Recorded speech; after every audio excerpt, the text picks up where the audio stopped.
Buenos días, buenas tardes, buenas noches. De nuevo en el Rincón Conservador desde San Ángel, la Ciudad de México, para el mundo. Buenos días, Juan Iván. Pedro, muy buenos días. Y vamos a titular este programa La postelectoral o la postelectoral, que son términos muy mexicanos, pero como estamos en Un espacio de reflexión cualitativo, con gente. La palabra putiza puede ser equivocada. Muy bien, pues primero es triste felicitarte por algo tan triste, valga la redundancia, pero en el anterior programa cuando hablamos de las candidatas, las dos candidatas, ahí lo pueden ver en YouTube, le diste en el clavo hasta los porcentajes de cómo iba a ser la elección. ¿Puedes recordarnos qué dijiste y cómo quedó? Sí, bueno, dije que iba a votar por Claudia Sheinbaum 35 millones de beneficiarios de los programas sociales, que el PAN iba a alcanzar alrededor de los 14 puntos, que iban a perder la Cámara de Senadores y la Cámara de Diputados, y que en relación a la elección anterior del 18 se iban a reducir en forma importante la representación de los partidos de oposición en la Cámara y que el PRD iba a desaparecer. ¿Cómo analizas el Movimiento Ciudadano, que fue el gran vencedor? Bueno, el gran vencedor fue Morena, sin lugar a dudas, pero eso ya estaba previsto. ¿Qué esperas de Movimiento Ciudadano? ¿Cómo lo ves? Creo que Movimiento Ciudadano tuvo la enorme virtud de haber sido leal a sí mismo. Vendió y mantuvo una oferta que a muchos nos disuena, de una clase media progresista instalada en valores bastante laxos, a pesar de que les impidieron la candidatura del candidato Fosfo o de su esposa, mantuvieron la misma hoja de ruta y eso les permitió quedarse con una parte del electorado que no pudo votar por Xóchitl en la casilla. Todos hemos escuchado anécdotas de gente que llegó a la casilla de la clase media y dijo: no voto por Xóchitl, voto por MC, o voto por Claudia Sheinbaum, o no voto. El 70% de la clase media no votó por Xóchitl. 70%. Lo que cual, de hecho es a donde se supone que iba la alianza, ¿no? Sí, bueno, yo creo que la alianza fue exactamente en sentido contrario. La alianza apostó por las clases populares, que obviamente no respondieron a este llamado, y la clase media se espantó con Xóchitl, y una parte de la clase media que tuvo el estómago para hacerlo votó por Movimiento Ciudadano. Y una vez que le pierdes el asquito a Movimiento Ciudadano, pues probablemente te conviertas en un voto que tenga este referente como una posibilidad. Incluso, si no me equivoco, en Guanajuato, donde ganó la alianza para la gobernatura, para la presidencia, se votó más por Claudia que por Xóchitl. Sí, el tamaño del desastre es inaudito y es estrictamente atribuible a la mala decisión de haber impuesto a Xóchitl. Hoy día la propia Xóchitl hace una serie de comentarios diciendo que la dejaron sola los partidos. No, ella abandonó todas las causas que los partidos que la postulaban. Principalmente el PAN, porque digamos fue bastante congruente con el PRD, que podría ser su partido ideológico de origen, ¿no? Okay. Y el PRI jugó una carta muy interesante, apoyando a Morena todo lo que pudo y manteniendo una facción de su poder político en las cámaras a través del logo PRI. Pero tenemos que entender que el PRI, como buen partido de Estado, pues se mueve más allá de la apariencia del logotipo, ¿no? Tiene otro tipo de acuerdos. Es decir, ¿tú crees que el PRI pactó con Morena una serie de puestos a nivel de alcaldías o a nivel de diputados, sí, y olvidó a Xóchitl a propósito? Sí, pero desde antes, o sea, digamos, para mí la nota de color es que Alejandra del Moral, que había sido la candidata del Estado de México, fue más clara. Se cambia de bando en el último momento, cuando en realidad nunca se cambió, todo era parte de una secuencia anunciada para ir demostrando que el verdadero PRI, el PRI poderoso, el PRI oligárquico, ya no estaba con la alianza con Xóchitl, ¿no? Pero esto era muy evidente desde antes, pues, o sea, el problema aquí es un problema de ingenuidades. ¿Hasta dónde la gente en general fue engañada por el PAN?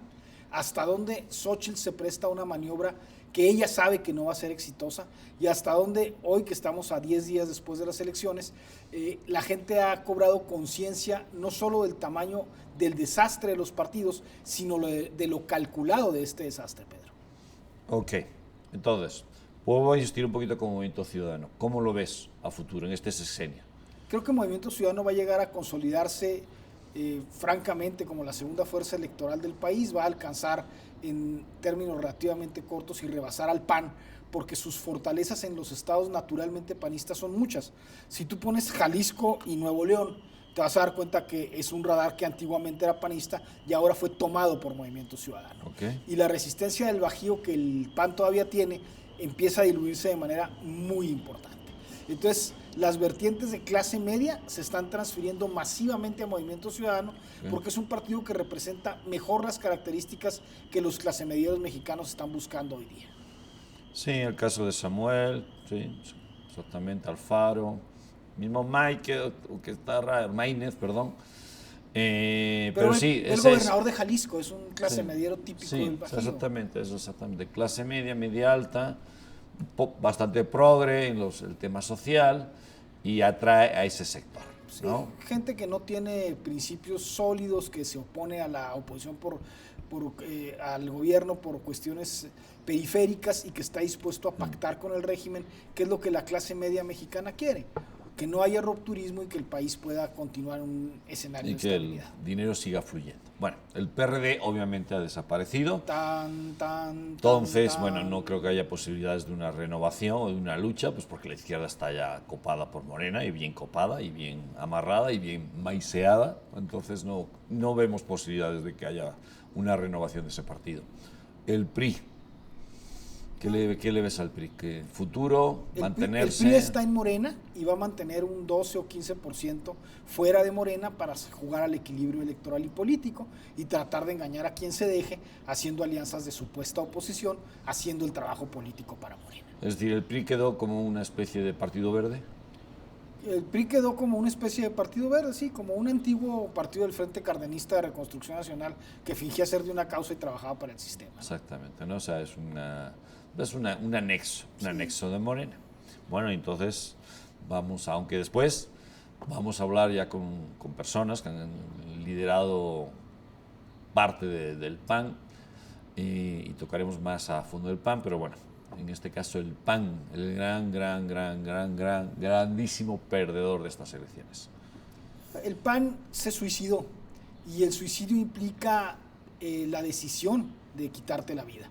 Y esta decisión de quitarte la vida por parte del PAN tuvo varias facetas, fue madurándose, fue instrumentándose, fue garantizándose hasta que ya no hubo un punto de retorno.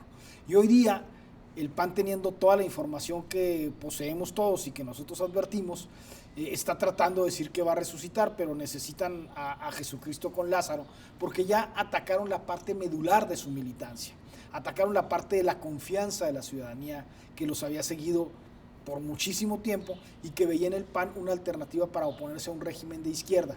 Y más importante aún, Morena se va a mover hacia el centro. Y este movimiento hacia el centro va a hacer que el discurso tan exacerbado que el PAN por un lado tenía y por otro lado buscando acercarse a la izquierda pierda toda vigencia. El discurso xochitleca, por decirlo de alguna manera. Xochitleca, me gusta esa palabra. Va a dejar de tener vigencia porque ya no tiene ningún sentido decir que el PAN es de izquierda y no tiene ninguna realidad decir que el PAN es un partido de derecha que se opone a las políticas de izquierda, porque todavía hoy insisten con que los programas sociales son la manera adecuada de seguir adelante, porque no se atreven a decir que el programa de Morena es un programa que tiene que ver con el control electoral de la oligarquía, porque el PAN es parte de la oligarquía gobernante. Ok. En estos días, hoy, creo que esta mañana mismo o ayer en Twitter, América Rangel, que es quizá junto con Lili Téllez, aunque Lili Téllez menos... Dios nos libre a todos de Lili Téllez. Dios nos libre a todos de Lili Téllez, ok. Pero bueno, se puede decir que América Rangel, que acaba de ganar las elecciones en su distrito, lo hizo muy claramente. Si queremos que el PAN vuelva a tener importancia, tenemos que volver a los estatutos, al ideario. Pero hay otra parte donde creen que todavía sí tienen que irse hacia el centro-izquierda, ¿no? Pero bueno, ¿tú cómo ves eso? ¿Crees que América tendrá América y la gente que pueda estar con ella? Quizá Maggie Fisher, quizá Doval. Pobrecitos. No. O sea, ¿tú crees que no hay forma? No, por favor. Estás hablando de un partido que, insisto, decidió suicidarse y la decisión para suicidarte es muy compleja. Y no hay punto de retorno porque el eje de reflexión en el que están insertas las mayorías decisorias del PAN es un eje de reflexión que está vinculado profundamente al sistema político mexicano. O sea, el problema del sistema político mexicano no es político ni de representación, es económico. Mientras no entendamos que el dinero del país lo mantiene una oligarquía y lo distribuye a la pobreza y destruye la posibilidad de la creación de una clase media propietaria, no vamos a entender el modelo político de México. Y el PAN, cuando fue gobierno, que tuvo la oportunidad de haber destruido este vínculo destructor, no lo hizo. ¿Por qué no lo hizo? Porque es muy cómodo pagar votos, Pedro. Sí. Porque es muy cómodo ser dueño de una maquinaria que te instala y te mantiene en el poder. Claro. Lo que pasa es que el PAN es de tal torpeza que ni siquiera pudo controlar su sucesión respecto a Josefina. Ya. Entonces, no utilizó bien los mecanismos de control O sucesorio. sea, quiso repetir el modelo perista-morenista o morenista-perista, porque es lo mismo. En mitad tenemos el sistema panista y el panismo, según entiendo, el panismo quiso replicar el PRI de 70 años y no supo hacerlo. Lo replicó en lo económico y en el formato presidencialista, pero con este prurito moral, lo quiso hacer con culpa moral. Ya. O sea, fue no incapaz de controlar el mecanismo sucesorio. Exactamente, lo hizo para medias. Necesita cinismo. Para controlar el mecanismo priista, lo que tienes que tener es un gran cinismo, un descaro absoluto en el control sucesorio, que es la parte más crítica de todo modelo político. Ok, no lo supo hacer claramente, ¿no? Perdió, claramente. Se lo regresó al PRI y Sí. el PRI siguió con su derrotero natural, que era entregarlo a una oposición que sí tuviera el cinismo de mantenerse. Porque el PRI como siglas ya no respondía a la necesidad que México tenía de una adecuada integración a la progresía internacional. Entonces pudo haberlo hecho el PAN, decidió no hacerlo, y luego Morena lo está haciendo de mejor manera porque tiene el cinismo suficiente como para controlar, al menos en esta primera etapa, el periodo sucesorio. Muy bien, Juan Iván, para aquellos que nos estén siguiendo desde Australia, Canadá, Países Bajos. Desde mi pueblo Baeza, en Jaén, y no sepa mucho de política mexicana, ¿cómo quedó el panorama? Haz un pequeño recuento, ¿no? Mira, en la elección legislativa de diputados, la coalición de Morena gana entre los tres partidos, postulando tripartitamente, 200. ¿Qué tres partidos hay? Eran Partido Verde, Partido del Trabajo y Morena. Okay. Esta coalición gana 219 distritos. Y Morena gana... ¿De cuántos? De 300. De 300. Y Morena gana per se 37 distritos más. Entonces son 200, ¿qué es? 250. 249. Bueno, 250 por arriba. Más Arriba de 250. Ganan sobre 300. Sobre 300. De 300. Esto te pone en una cámara baja absolutamente controlada por Morena, pero además con derrotas donde prácticamente se diluyen las segundas fuerzas en muchos de estos distritos. O sea, no se ve en el futuro que pueda revertirse este resultado. La segunda parte es que en el Senado de la República se ganó por parte de Morena todos los estados, salvo Aguascalientes. Esto quiere decir que por cada estado Morena tendrá 2 representantes y en Aguascalientes 1 correspondiente a la tercera fuerza. Lo cual plantea una Cámara de Senadores también altamente controlada por la fuerza gobernante. Y peor aún, en el caso de la presidencia de la República, Morena gana en estados y distritos donde la oposición gana localmente. Esto es, la gente votó candidato a diputado PAN, o candidato a alcalde PAN, o MC, y candidato a presidente de la República Morena, lo cual ratifica la tesis de que la clase media votó contra. Sí, Guanajuato es el caso más emblemático porque lo ganan, ¿no? Sí. Pero el triunfo del Senado de la República te demuestra que en una circunscripción estatal o en una geografía estrictamente estatal, Morena prevaleció en todos los escenarios, incluyendo Guanajuato, salvo Aguascalientes. Muy bien. Entonces, ¿cómo quedan los estados de 32? México tiene 32 estados. 24 gobernados por Morena. 24. Ratifica a los que tenía y suma Yucatán. 4 gobernados por el PAN. 2 gobernados por el PRI, Coahuila y Durango, y 2 gobernados por MC, Jalisco y Nuevo León. O sea, 24 y 8 supuestamente de oposición. Sí, aunque tú has dicho que el PRI de oposición tiene poco. Entonces pero tiene tendencia 24, a perder. Exactamente, 24 más 2 priistas más o menos aliados, son 26. Y MC más o menos aliados. Y algo más, o sea, finalmente ha sido la aplanadora. Y el PAN completamente aliado. Bueno, el PAN sí, el PAN es el tema, pero bueno. Ok, entonces tenemos todos los estados, ¿crees que va a haber cambios constitucionales Nada serios. más deja un énfasis. El asunto es que los estados que gobierna la oposición no compitieron. Y en esas demarcaciones ganó Morena. Si hubiera habido elecciones a gobernador, Bueno, en también Guanajuato hubiera sí, ¿no? perdido. En Guanajuato sí hubo elecciones. Solo Guanajuato. Solamente en Es la Guanajuato se única refrendó. excepción. Yucatán, Se que perdió. era panista, se perdió.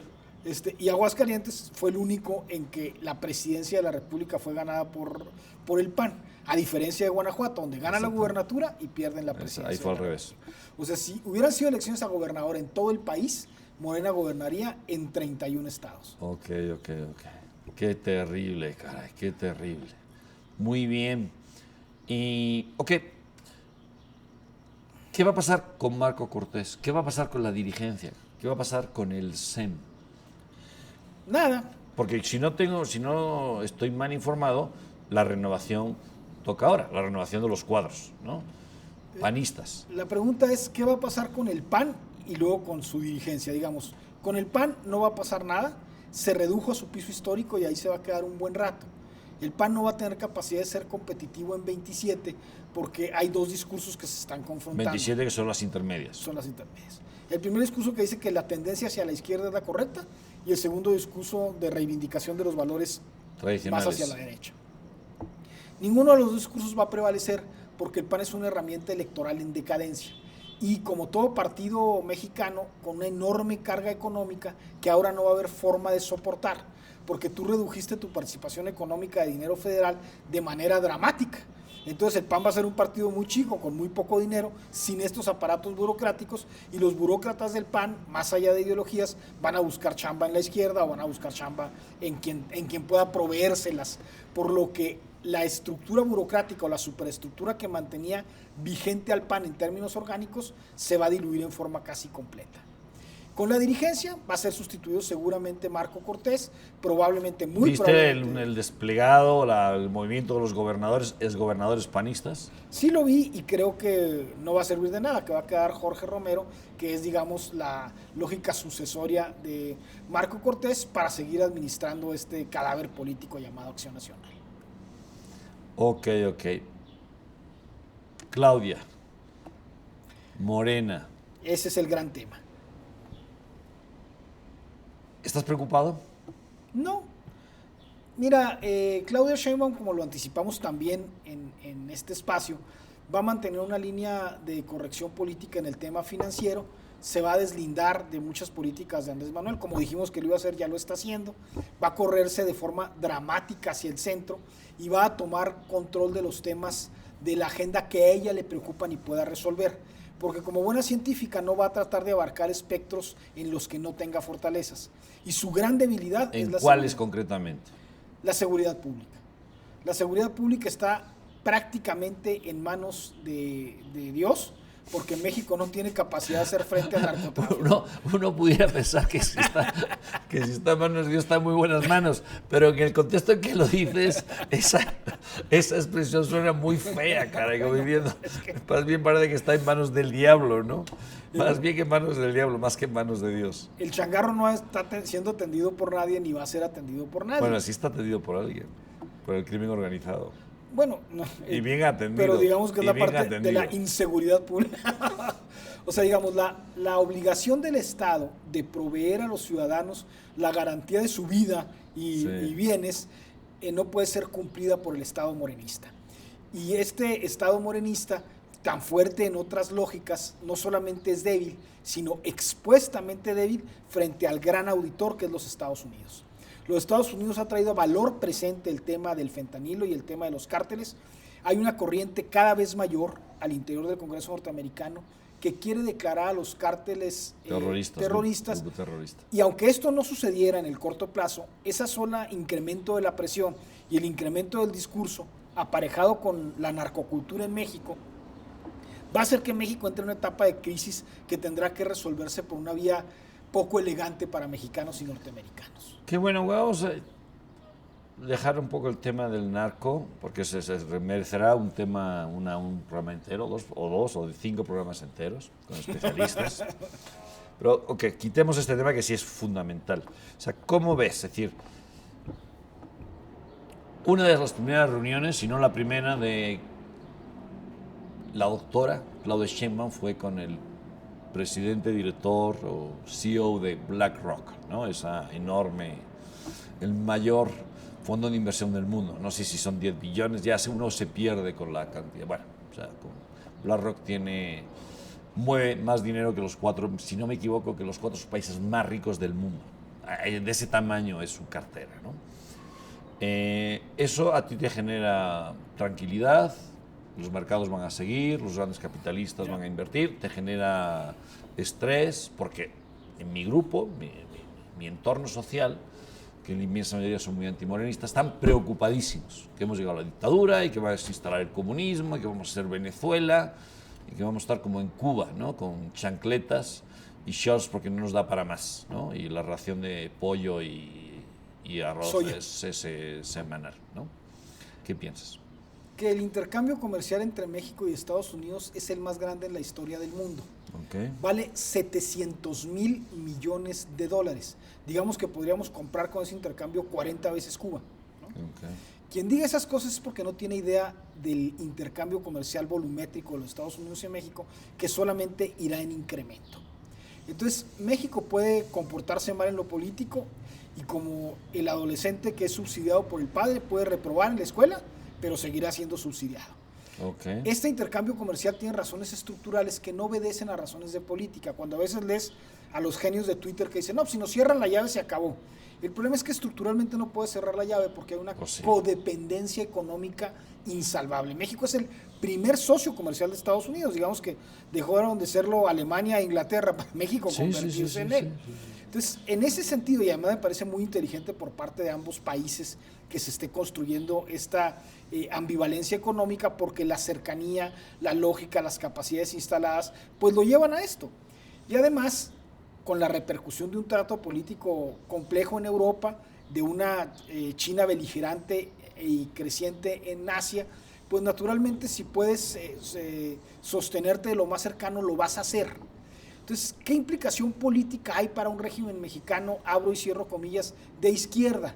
Pues relativamente poca, porque Estados Unidos es capaz de tomar cualquier medida si sus intereses se ven afectados y es capaz de tolerar casi cualquier política si sus intereses no se ven afectados. Obviamente Estados Unidos no puede mantener una relación económica con un régimen que no dé garantías democráticas, y este es el gran tema, Pedro. Okay. Morena jugó con las reglas democráticas del juego, ganó con las reglas democráticas del juego a la oposición. No, las reglas democráticas mexicanas, hay que decirlo, ¿no? Pero internacionalmente avaladas, también hay que decirlo. Sí. Porque el problema es que México no es Venezuela y México no es Cuba.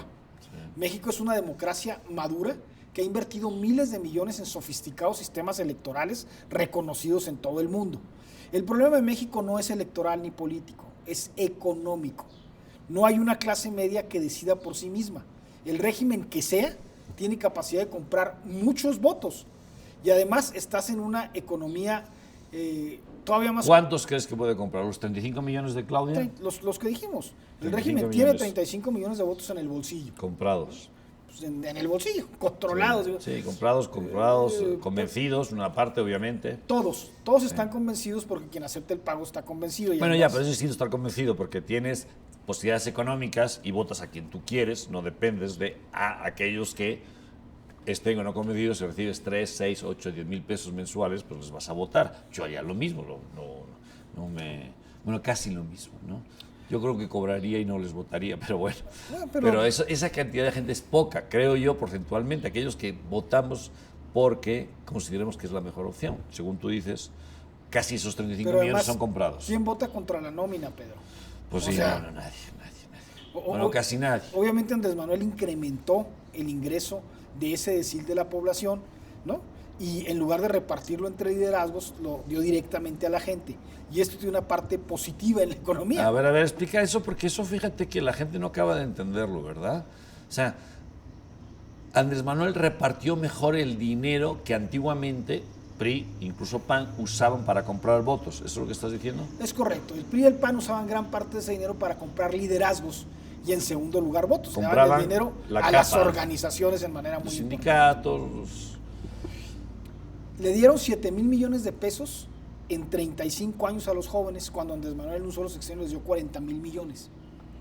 Para que entendamos de lo que estamos hablando. O sea, multiplicó ¿por qué? ¿Por 10? ¿Por 15? 7 sí, ¿no? por 7 por 4, 7 por 5, por 6. Por 6 multiplicó la donación a los jóvenes. Solo en un sexenio. Solo en un sexenio. Imaginemos en el acumulado sexenal. Lo que se dio en 35 años se dio 6 veces más en un solo sexenio. Okay. Y esto es positivo porque estás subsidiando un nivel económico que requiere una plataforma de despegue. O sea, el y que lo dinero reconoce. no se quedó en los cuadros intermedios, o las estructuras intermedias, caciquiles, ¿no? Sino que llegó a la gente directamente, se saltó ese intermedio. Y además a grupos perfectamente ubicados de gente que tienen acceso a este recurso de manera muy sencilla. Basta inscribirte en un programa para recibir 7,000 pesos mensuales. Okay. Y por si fuera poco, responde a las zonas geográficas más oprimidas. Entonces, se comunicó directamente con sus electores potenciales dándoles dinero. ¿Es esto ilegal? No, no es ilegal. ¿Por qué? Porque es dinero del gobierno y lo hizo como gobierno. Prácticamente en toda Europa se dan subvenciones de todos los colores. Con la diferencia fundamental de que en México podía reestructurarse la dinámica económica para crear una clase media.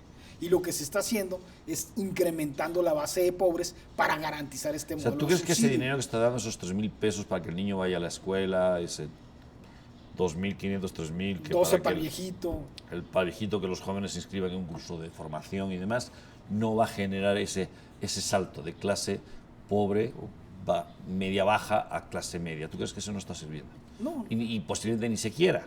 Ya sería otro tema. El asunto es que no se quiere. No se quiere, ¿no? Pero además, lo que sí está generando es una comodidad de lealtad al régimen.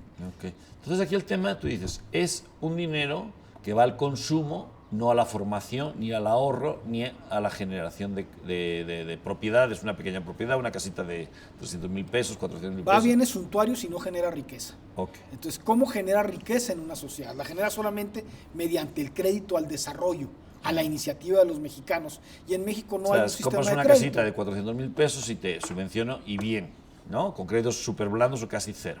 Eso sí, porque te va a generar una propiedad, pero no se está haciendo eso, te estoy dando los 3,000 pesos para que te vayas a tomar de tus cervezas el fin de semana. O si te presto $1 millón de pesos para que pongas un negocio.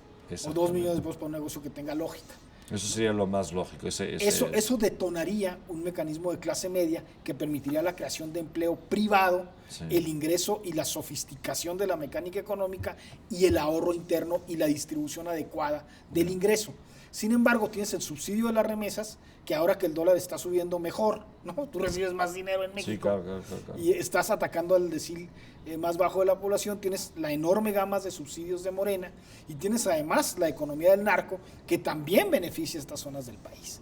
Entonces, estás instalado en una mecánica en la que por comodidad económica es muy difícil que te muevan, con un aparato político que cínicamente explota ideológicamente esos deciles, que era lo que culposamente el PAN no hacía y lo que ineficazmente el PRI dejó de hacer, porque el PRI apostaba, fue el que creó esta mecánica de pagar liderazgos y no gente, ¿no? Okay. Porque lo que el PRI buscaba era el control intermedio para evitar el alzamiento social. Y a Morena no le preocupa el alzamiento social porque las armas están en el crimen organizado, que es un negocio. En México las posibilidades de una revolución ideológica son prácticamente cero. No vamos a tener ni una cristiada, ni los partidos comunistas de los años 60, 70 como guerrilleros. Ni siquiera se me fue el nombre, caray, el ejército zapatista, tampoco, sí, ni siquiera ese remedio. Comandante Marcos. Comandante Marcos, ni siquiera ese remedio de revolución. Vas a tener una separación de los estados del norte bajío si sigues fustigando. ¿Separación a qué te refieres? A que va a haber una presión para separarse del país y adherirse a los ese grado. Unidos. Sí, o sea, si tú haces una encuesta en los estados del norte, te vas a dar cuenta que el 64% de los mexicanos del norte estarían dispuestos a cualquier tipo de protectorado norteamericano. Claro. Entonces, esta mecánica... San Antonio antes que San Cristóbal de las Casas. Exacto. Vas a tener San Antonio antes que San Cristóbal de las Casas. Pero además con una conformación norteamericana muy parecida. Estás viendo una división clara en la que Texas, por ejemplo, es un estado emblemáticamente confederado que puede trasladar esa visión de confederación a los estados del norte de México. Y este tipo de temas no se tocan en la realidad. ¿Y se puede separar de California? Sí, o sea, ya está separado, digamos que... Bueno, intelectualmente sí, o anímicamente, espiritualmente, si queremos decirlo, ¿no? O sea, son dos países, es cierto, porque es que en Estados Unidos también existen dos países, claramente. Y se está ahondando. Y se O está sea, el dando. Estados Unidos transversal está dejando de desaparecer para convertirse en un Estados Unidos tradicional versus un Estados Unidos woke. En esta lógica, los aliados naturales de Texas pues, son los estados del norte de México, ¿no? Y si no hay quien esté monitoreando este tipo de efectos, vas a darte cuenta que un gobierno que está muy a gusto repartiendo dinero a la pobreza y subsidiándola para mantener el voto, va a perder a una clase media del norte que está despertando y entendiendo este fenómeno. Entonces tiene que haber un equilibrio político cualitativo. Morena tiene que entender que no se trata solo de números para ganar las elecciones, sino de cohesiones, inercias, reintegración, reconocimiento de la realidad. Ok. Muy bien, Juan Iván, pues yo creo que ya estamos en el límite del tiempo. Termina, si te parece, un poco por qué finalmente, aunque más o menos lo has dicho con 3, 4, 5 puntos, ¿por qué no te preocupa Claudia Sheinbaum como suele? Digo, lo mismo que me pasa a mí, te pasa a ti, ¿no? De tu clase en la que nosotros nos movemos, estás súper preocupada, ¿no? Esto va a ser el caso. ¿Por qué 4 o 5 puntos por los cuales eso no va a suceder? Para generar tranquilidad, por lo menos económica. Tranquilidad moral es un desastre. Porque Pero los tranquilidad mercados económica. son más fuertes que la política en América del Norte. Los mercados son más fuertes que la política. Buena frase. Si cualquiera trata de desalinearse en México de la dinámica de los mercados, pues entonces los mercados van a empezar a tomar decisiones. Recuerdo yo un socio mío dedicado al tema del petróleo que me decía, lo importante es lo que hay abajo, lo de arriba lo cambiamos con una revolución. Sí. Entonces eso es lo que tenemos que entender. Para los mercados, mientras haya un comportamiento de acuerdo a la tendencia internacional y los márgenes tolerados, ¿y qué es un margen no tolerado? Una dictadura. Sí. ¿Qué es un margen no tolerado? Que se supriman los equilibrios de los poderes. Okay. ¿Qué es un margen no tolerado? Que no haya consenso suficiente en la población. El problema es que perdieron con su regla, perdieron con su INE, perdieron con su clase media. Sí. Lo que no entiende esa gente que votó contra Andrés Manuel es que muchos que llegaron a la urna y son sus vecinos votaron por Claudia porque no se sentían bien con Xóchitl. Yo creo que esta es una enorme derrota de la oposición más que un enorme triunfo de Morena. Yo sí creo que el tema de Claudia, el que haya sido gobernadora, regente, gobernadora ya se llama, ¿no? Jefa de gobierno. Jefa de gobierno, perdón. Jefa de gobierno de la Ciudad de México, es la ciudad más complicada del país, sin lugar a dudas, el que sea doctora, etcétera. Como que yo creo que la clase media no tan... la ideologizada, de hecho, no votó por Xóchitl, precisamente pues porque era de la izquierda, ¿no? Y la clase media no tan ideologizada, ante dos opciones, dijo, bueno, pues esta parece más sensata, tiene más experiencia, ¿no? Parece ser que fue uno de los... Es un cuadro de la clase media aprobado y dime en qué ha cambiado la Ciudad de México desde que la gobierna la izquierda, en qué ha afectado las Lomas o San Ángel, no, o sea, la verdad es que es un discurso que en México no tiene sentido, porque en México la realidad se impone mediante mecanismos económicos concluyentes. ¿No piensas que ya sí vamos a terminar, que nos van a decir morenistas? Porque parece que estamos apoyando a Morena, que estamos criticando a Xóchitl, que estamos criticando al PAN. No, pero ¿Tú eres morenista, Juan Iván? No, Dios me libre, no. Dios te libre. No, nosotros estamos haciendo un análisis que está gritando al cielo, que es indispensable generar un partido que atienda el fondo del desastre mexicano. Totalmente. Que utilice la relación con Estados Unidos para convertirnos en un país de clase media y que no está fallando el modelo democrático, está fallando el modelo económico de México. Sí. Hay que atacar el modelo económico y hay que tener espacios parlamentarios de gente pensante, estudiada, conservadora, que retome el país hacia donde debe de ir. Exactamente. Bueno, muchísimas gracias, Juan Iván. Bueno, pues no somos morenistas, no estamos no apoyamos al PG, obviamente, no estamos apoyando a Claudia, pero hacemos un análisis que según nuestra visión, yo sinceramente coincido completamente contigo, yo no estoy preocupado desde el punto de vista económico, muy preocupado desde el punto de vista de seguridad y de la moralidad, cuestiones sociales, aborto, ideología de género. Que estarías igual de preocupado con Xóchitl. Que exactamente, entonces por eso yo siempre decía, bueno, entre la copia, la mala copia, y el original, prefiero el original, porque el original por lo menos sabemos que es el lobo, ¿no? Yo siempre utilizo esa analogía. El lobo, prefiero tener al lobo que al lobo vestido de cordero. Puedes ¿no? enfrentarlo. Pero bueno, económicamente parece ser que no vamos a tener mayores problemas que los que pudiéramos haber tenido con Xóchitl o con Andrés Manuel. Muchísimas gracias, síganos, retuitenos, suscríbanse. Y aquí le esperamos la próxima semana. Muchísimas gracias. Gracias, Juan Iván. Pedro.